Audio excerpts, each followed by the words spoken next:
The ongoing conflict in Yemen between the Iranian-backed Houthi rebels and the Yemeni government backed by Saudi Arabia and the UAE has plagued the country with famine, cholera, and instability.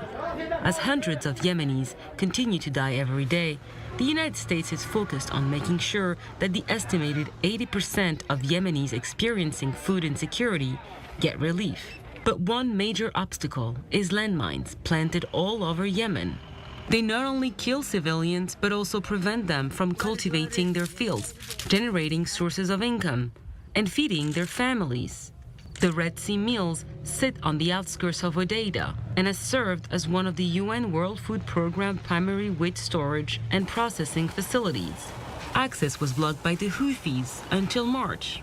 The Red Sea mills processed approximately 25% of all of the wheat that the World Food Program was bringing into Yemen. This is a significant amount of food aid in a country we talked about earlier.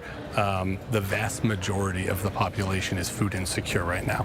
So once the WFP was forced to withdraw all of their personnel, massive amounts of wheat were stranded at the Red Sea mills. Sol Black is in charge of the demining program for Yemen, Iraq, and Lebanon. His team helps the Yemen Executive Mine Action Center, or YEMAC, who has successfully removed over 300,000 landmines. Because demining is usually done several years after the end of a conflict, Yemen's security challenge is a unique obstacle to demining teams who are caught between remnants of older conflicts and the civil war. The victims of these cheap yet sophisticated Iranian-made IEDs are more often civilians than foreign forces. Iran is also helping the Houthis to produce improvised explosive devices that are advanced. They're camouflaged in some cases to look like rocks, and some of them have what we call, it's called a passive infrared sensor. So it's a motion detector.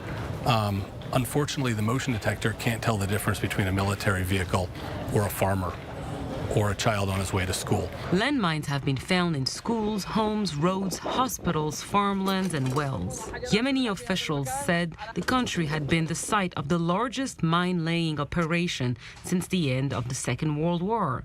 There were several minefields that ran through them, but then the Houthis had also intentionally booby-trapped and mined parts of the mill because they wanted to deny people access to the mill itself. These deminers, starting in March, cleared over 1,200 landmines and IEDs from the mill and the surrounding area. After clearing all the mines, the World Food Program is now in the final stage of treating the wheat and hope to resume operations there very soon to feed the hungry population.